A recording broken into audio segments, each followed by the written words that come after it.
When an 8-year-old boy, shivering in the grime-caked doorway of a derelict warehouse, whispered 4 desperate words to a passing biker, he did not just ask for help for himself. He lit a fuse. For the biker, a man named Styx, whose instincts were honed in the deserts of Afghanistan, that quiet plea, "There's more kids inside," was a call to arms. It set off a chain of events that would shatter the silence of a forgotten city block, mobilize an entire motorcycle club, and lead to the rescue of 17 children from a darkness no one knew existed. The air in the industrial graveyard of the city tasted of rust and defeat. It was a Tuesday afternoon, gray and cold, the kind of day that made the world feel like an old photograph bleached of all its color. This was the part of town the maps forgot, a grid of cracked asphalt and skeletal factories with shattered window panes like vacant eyes. Weeds grew thick and defiant through fissures in the concrete, the only sign of life in a place that had long ago given up. It was down one of these forsaken streets that a single throbbing sound echoed, a deep and rhythmic pulse of controlled power. It was the sound of a Harley-Davidson, a machine as out of place here as a rose in a junkyard. Astride it sat a man known only as Styx. Styx was 45 years old, though the lines etched around his eyes and the silver creeping into his beard suggested more. His road name came from his deceptively lanky frame, a collection of long limbs and sharp angles that folded onto his bike with practiced ease. But beneath the worn leather cut of his club, the Iron Disciples MC, was a body hardened by a life most people only saw in movies.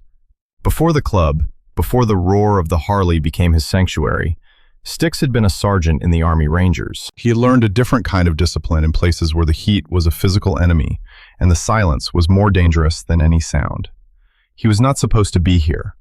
A parts run for a brother's broken-down Sportster had taken an unexpected detour, a wrong turn down a road that seemed to lead nowhere. He was about to wheel the big bike around when he saw him, a flicker of movement in the deep shadow of a loading dock.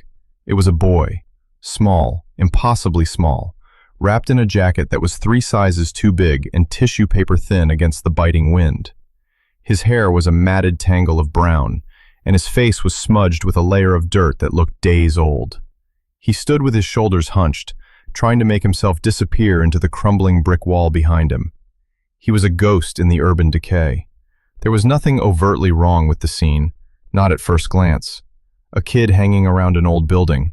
It happened. But Styx's eyes, trained to see the details others missed, picked up on the inconsistencies. The boy was not playing. He was not exploring. He was on watch. His head was on a constant, subtle swivel, his eyes darting from the street to the warehouse entrance and back again. There was a coiled tension in his small frame, the posture of a soldier on sentry duty, of prey listening for the predator. His gaze was not one of childhood curiosity. It was one of profound, soul-deep fear. Styx knew what a scared kid looked like. He had seen it in the eyes of children in war-torn villages, a look that was ancient and weary and utterly out of place on a young face. This boy had that look. He slowed his bike, the engine dropping to a low, guttural idle. He did not want to spook him. He brought the Harley to a stop about 20 yards away, keeping his movements slow and deliberate. He swung a leg over, the leather of his pants groaning softly, and stood by the side of his machine. He did not approach. He just waited. For a long moment, the boy did not move. He was a statue carved from fear. Then, his eyes locked onto Styx. They were wide, the color of a stormy sky, and filled with a desperate, calculating intelligence. He seemed to be weighing 1,000 terrible options at once. Styx reached into one of his saddlebags, his movements unhurried. He pulled out a bottle of water and a granola bar he always kept for long rides. He held them up, a simple, non-threatening offering. He took a few steps forward, then stopped, placing them on the cracked pavement between them. He retreated back to his bike, giving the boy space. The boy watched his every move. He watched the offering on the ground. His eyes flickered back to the darkened doorway of the warehouse, a flicker of pure terror crossing his face. He made his decision. In a blur of motion, he darted forward, snatching the water and the bar. He was faster than Styx would have thought possible, but instead of retreating back to the shadows, he stopped. He stood halfway between the offering and the doorway, his chest heaving. Styx remained silent. He let the boy control the encounter. The boy took a hesitant step closer, then another.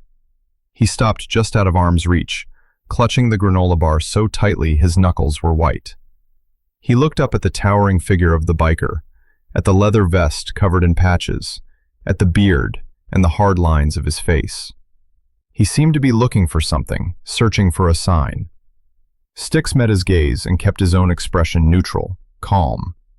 He had learned that in a crisis, panic was contagious, but so was calm. The boy's lips trembled. He opened his mouth, but no sound came out. He swallowed hard, the motion visible in his thin neck. He took a deep, shaky breath and tried again. This time, the words came out, a whisper so faint it was nearly stolen by the wind. "There's more kids inside." The 4 words hit Styx with the force of a physical blow. The air in his lungs turned to ice. Every bit of his training, every instinct honed in the most dangerous places on Earth, screamed to life. The casual observation of a Tuesday afternoon had just become a mission. The boy's whisper was not a piece of information. It was a signal flare fired from the heart of a disaster. He saw the truth of it in the boy's eyes. This was not a game. This was not a lie.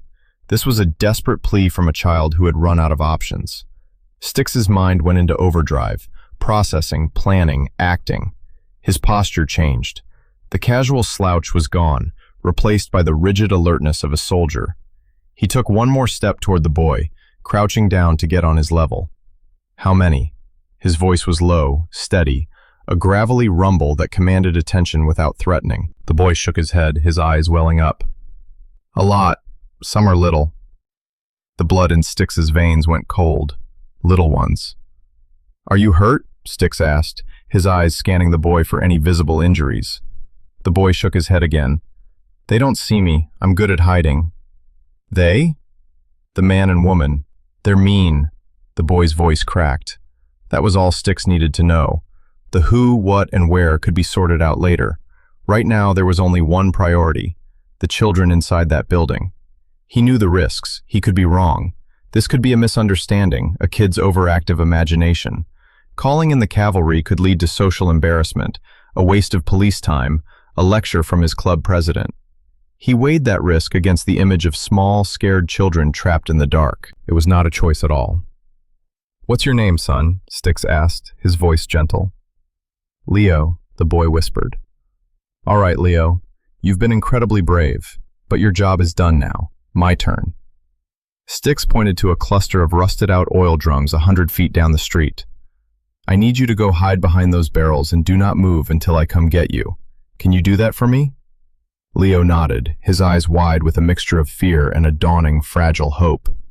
He clutched the granola bar and scurried away, disappearing behind the barrels like a field mouse diving into its burrow.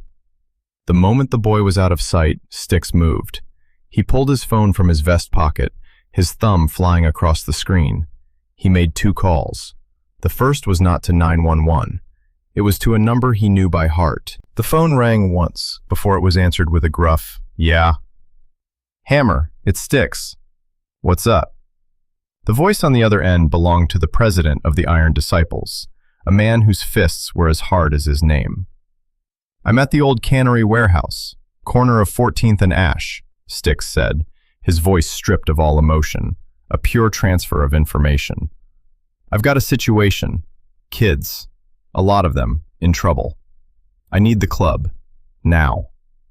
There was no hesitation on the other end, no questions. "How do you want us?" Hammer asked. "Silent approach. Kill the engines a block out.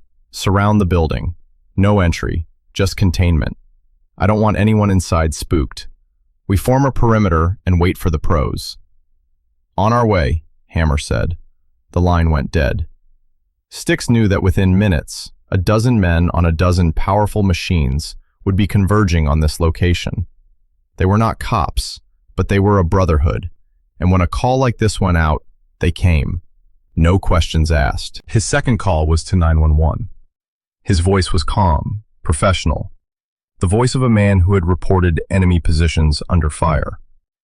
"I need to report a possible hostage situation involving multiple children," he began. He gave the address clearly and concisely. "I am on scene. I have visual confirmation from one child who escaped. He states there are numerous other children inside, some of them very young. He continued, "The perpetrators are described as one male and one female. I advise a quiet approach, no sirens. They are unaware they've been discovered. A loud approach could force their hand." The dispatcher, likely used to panicked and incoherent calls, recognized the authority in his tone. "Sir, who am I speaking with?" "My name is John Sticks Peterson. I'm a retired Army Ranger." He gave them his bona fides not to brag, but to be taken seriously. "I have also alerted my motorcycle club, the Iron Disciples, to form a peaceful outer perimeter to ensure no one leaves the building before you arrive. They will not interfere." There was a pause on the line. "Understood, Mr. Peterson. Units are en route. Stay on the line if you can." "Negative. I need my hands free," Sticks said, and ended the call. He walked his Harley across the street, positioning the heavy machine directly in front of a narrow alleyway that ran along the side of the warehouse. It was a potential bolt hole, an escape route. He had just blocked it. He leaned against his bike, his arms crossed, his eyes fixed on the building. The hunter had become the guardian. The wait was agonizing. Every second that ticked by was a second those children were still in danger. He scanned the building's facade. Broken windows stared back at him.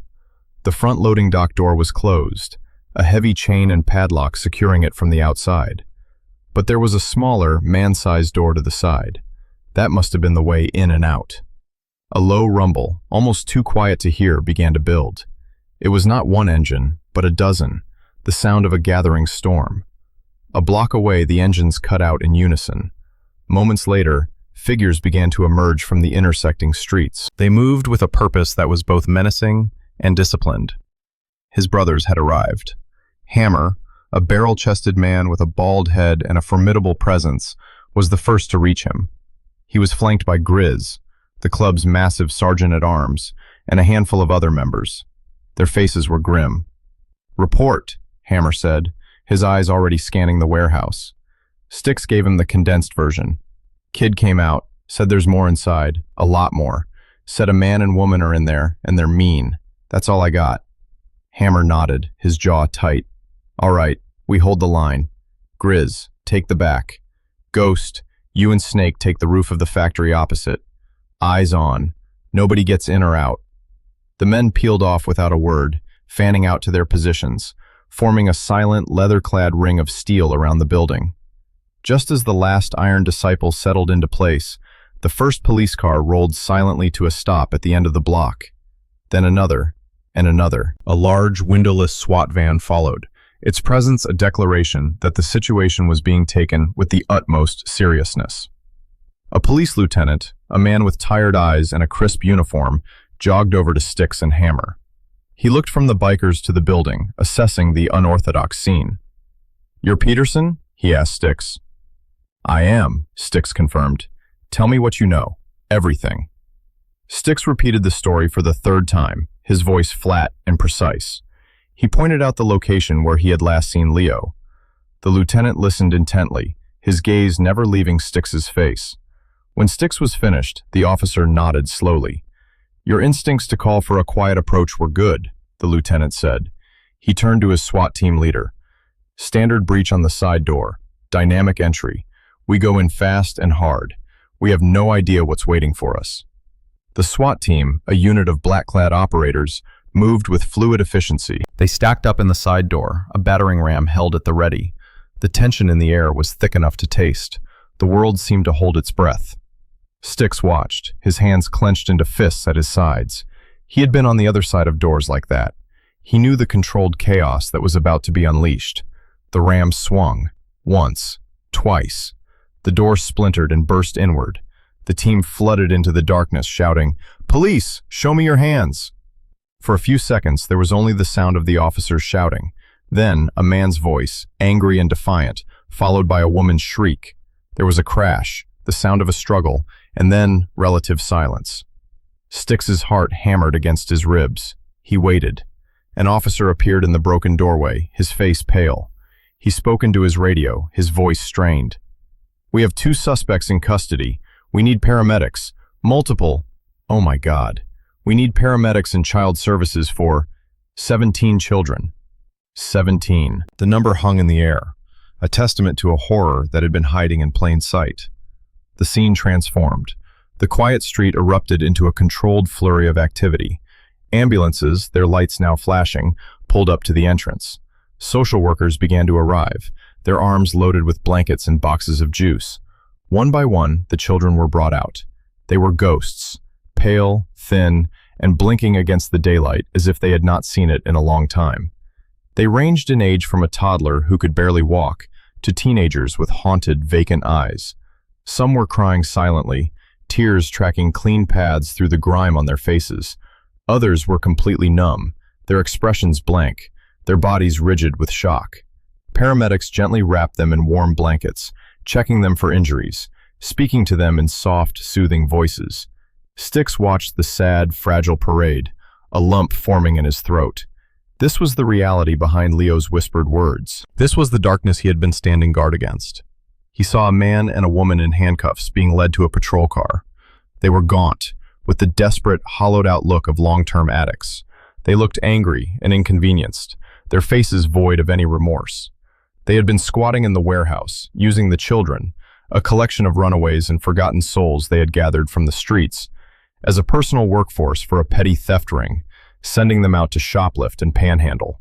The police lieutenant walked back over to where Styx and Hammer stood. He looked emotionally drained. They were keeping them in a windowless room in the basement, the lieutenant said, his voice thick with disgust. Malnourished, neglected. It's a miracle that little boy got out and found you. He extended his hand to Styx. Your instincts were dead on, Mr. Peterson. You and your men, you did good here today. You saved these kids' lives. Hammer clapped Styx on the shoulder, a nod that said, It's over. You're safe. Leo's small face, still smudged with dirt but now holding a flicker of relief, broke into a small, fragile smile. He lifted a hand and gave a tiny wave. A social worker handed him a cup of what looked like hot chocolate, and he held it in both hands as if it were the most precious thing in the world. He had done the impossible. He had found a voice, and someone had listened. A year can be a lifetime. A year after that cold Tuesday afternoon, the corner of 14th and Ash was unrecognizable. The derelict warehouse, a monument to neglect and forgotten horrors, had been torn down. The rubble had been cleared away, and in its place, a new building was rising. It was bright and modern, with large windows designed to let in as much light as possible. It was to be the new City Youth Outreach Center. The story of the Warehouse 17 had shocked the city to its core. The public outcry had been swift and powerful.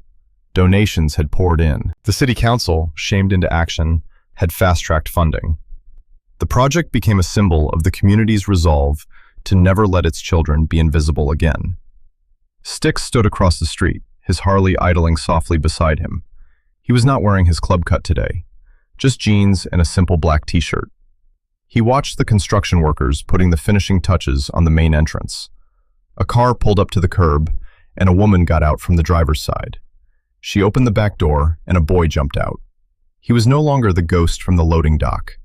Leo was 9 years old now. He was still lean, but he was no longer impossibly small. He was filled out, healthy. His hair was clean and neatly combed. He wore new sneakers and a bright blue hoodie. But the biggest change was in his eyes. The ancient fear was gone, replaced by the bright, curious spark of childhood.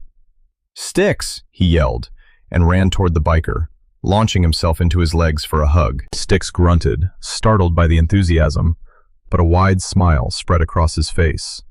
He rested a large hand on Leo's head. "Hey kid, you're getting bigger." "My foster mom says I eat more than a horse," Leo said proudly, looking up at him.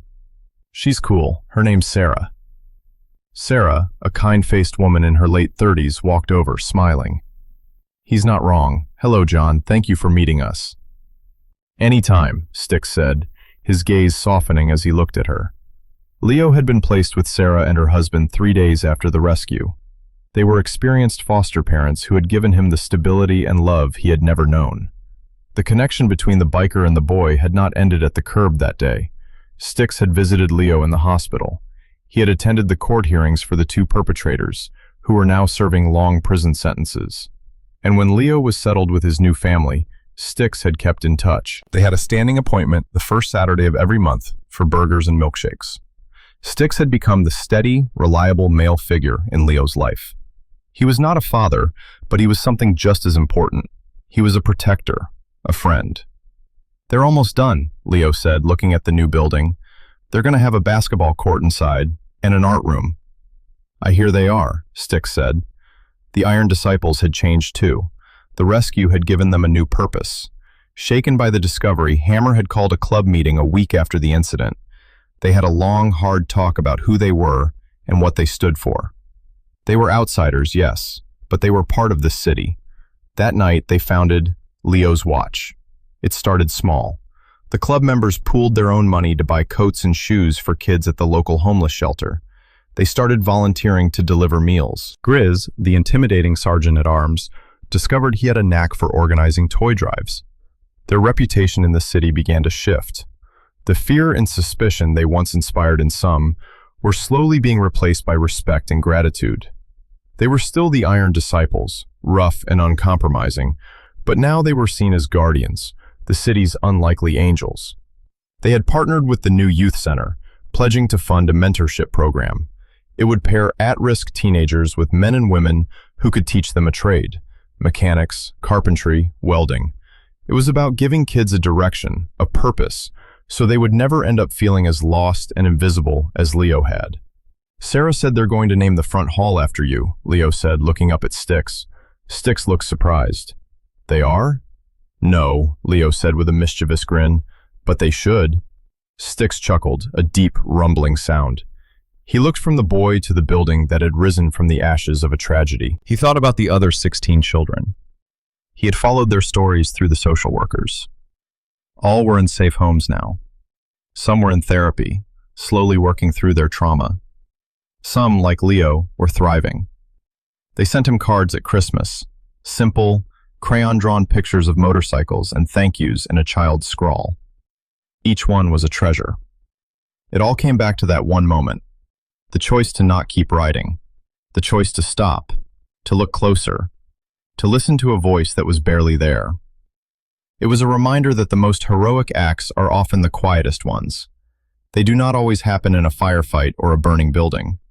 Sometimes, they happen on a forgotten street on a gray Tuesday afternoon. It was the simple act of seeing someone who felt invisible. "You ready for that burger?" Styx asked, ruffling Leo's hair. "Always," Leo cheered. He looked back one last time at the youth center, a beacon of hope on a street that once had none. It was proof that from the darkest moments, the brightest light can emerge. All it took was one person to stop and listen to a whisper. All it took was one person to care.